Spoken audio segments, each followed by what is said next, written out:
வணக்கம் மக்களே. வங்கிகளில் சேமிப்பு கணக்கு அதாவது சேவிங்ஸ் அக்கௌண்ட் வைத்திருக்க அனைவருக்கும் மிக மிக முக்கியமான அறிவிப்புகள் வெளியாயிருக்கு. ஸோ அது என்ன அறிவிப்புகள் அப்படிங்கிற முழு விவரங்களையும் தெரிஞ்சுக்க வீடியோவை கொஞ்சம் கூட ஸ்கிப் பண்ணாமல் கடைசி வரைக்கும் முழுமையாக பாருங்கள். இதுதான் முதன்முறையாக நம்ம வீடியோவை பார்க்குறீங்கன்னா மறக்காமல் நம்ம சேனலை சப்ஸ்கிரைப் பண்ணிவிட்டு அந்த லைக் பட்டனை தட்டி விட்டுருங்க. வாங்க வீடியோக்குள்ளே போகலாம். சேமிப்பு கணக்குகளில் ரொக்க பரிவர்த்தனைகளுக்கான வரம்புகள் மற்றும் விதிமுறைகள் குறித்து பொதுமக்கள் தெரிந்து கொள்வது அவசியம். மேலும் இந்த வரம்புகளை மீறினால் ஏற்படும் விளைவுகள் என்னென்ன என்பதை பார்க்கலாம். சேமிப்பு கணக்கில் பணத்தை வைத்திருப்பதற்கான வரம்புகள் அல்லது ஒரு நாளில் அனுமதிக்கப்பட்ட பண பரிவர்த்தனைகள் எவ்வளவு என்று நீங்கள் எப்போதாவது யோசித்திருக்கிறீர்களா? வரி விதிகளின்படி ஏப்ரல் 1 முதல் மார்ச் 31 வரையிலான ஒரு நிதியாண்டில் சேமிப்பு கணக்கில் மொத்த ரொக்க வைப்பு அல்லது திரும்ப பெறுதல் ரூபாய் 10 லட்சத்திற்கு மிகாமல் இருக்க வேண்டும். கூடுதலாக வருமான வரி சட்டத்தின் பிரிவு 269 ST ஒரு நபரை கட்டுப்படுத்துகிறது. ஒரே நாளில் ஒரு பரிவர்த்தனை அல்லது ஒரே நிகழ்வின் பல பரிவர்த்தனைகளில் மற்றொரு நபரிடமிருந்து ரூபாய் 2 லட்சம் அல்லது அதற்கு மேற்பட்ட பணத்தை பெறுவது. இந்த வரம்பை மீறினால் ஆய்வு மற்றும் அபராதம் விதிக்கப்படும். ஒரு நிதியாண்டில் உங்கள் சேமிப்பு கணக்கில் ரொக்க பரிவர்த்தனைகள் ரூபாய் 10 லட்சத்தை தாண்டினால் என்ன நடக்கும்?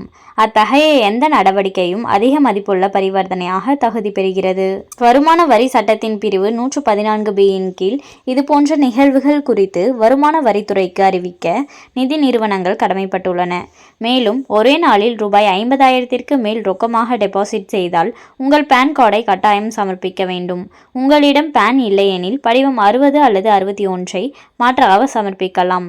அதிக மதிப்புள்ள பரிவர்த்தனைகள் பல கணக்குகளில் பரவி இருந்தாலும் அவற்றை கண்காணித்து வருமான வரித்துறைக்கு வங்கிகள் புகாரளிக்க வேண்டும். கணக்கு வைத்திருப்பவராக அனைத்து பண பரிவர்த்தனைகளும் முறையானவை மற்றும் ஆவணப்படுத்தப்பட்டவை என்பதை நீங்கள் உறுதி செய்ய வேண்டும். இந்த விதிமுறைகளை கடைபிடிக்க தவறினால் அபராதம் அல்லது அதிகாரிகளால் மேலும் விசாரணை ஏற்படலாம். அதிக மதிப்புள்ள பரிவர்த்தனைகள் தொடர்பாக வருமான வரித்துறையிடமிருந்து நோட்டீஸ் வரும் பட்சத்தில் நிதி ஆதாரத்திற்கான போதுமான ஆதாரத்தை நீங்கள் அளிக்க வேண்டும். ஏற்றுக்கொள்ளக்கூடிய ஆவணங்களில் வங்கி அறிக்கைகள், முதலீட்டு பதிவுகள் அல்லது பரம்பரை தொடர்பான ஆவணங்கள் ஆகியவை அடங்கும்.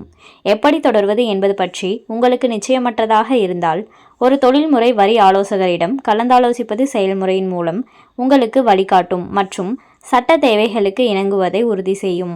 இந்த வழிகாட்டுதல்களை புரிந்து கொள்வதன் மூலம் தனிநபர்கள் தங்கள் நிதி நடவடிக்கைகளை பொறுப்புடன் நிர்வகிக்கலாம். மேலும் நீங்கள் வருமான வரி அதிகாரிகளுடன் தேவையற்ற சட்ட சிக்கல்களை தவிர்க்கலாம். ஸோ பார்த்தீங்கன்னா ஒரு வருடத்திற்கு சேவிங்ஸ் அக்கௌண்ட் வைத்திருப்பவர்கள் எவ்வளோ பண பரிவர்த்தனைகள் மேற்கொள்ளலாம், அதை மீறினால் என்னென்ன சட்ட நடவடிக்கைகளை நீங்கள் சந்திக்க நேரிடும் அப்படிங்கிற முழு விவரங்களையும் பார்த்தோம். அண்ட் மேலும் இது போன்ற அரசாங்கம் சார்ந்த அனைத்து அப்டேட்களையும் உடனுக்குடனே தெரிஞ்சுக்கணும்னு நினச்சிங்கன்னா மறக்காம நம்ம சேனலை சப்ஸ்கிரைப் பண்ணி பக்கத்தில் இருக்க பெல் ஐக்கானை கிளிக் பண்ணி அதில் ஆளுங்கிற ஆப்ஷனை செட் பண்ணி வச்சுக்கோங்க. அப்போ தான் நம்ம அப்லோட் பண்ணுற வீடியோ உடனுக்குடனே உங்களுக்கு நோட்டிஃபிகேஷனாக வந்து சேரும். அது மட்டும் இல்லாமல் அந்த லைக் பட்டனை தட்டி விட்டுருங்க. தேங்க்ஸ் ஃபார் வாட்சிங்.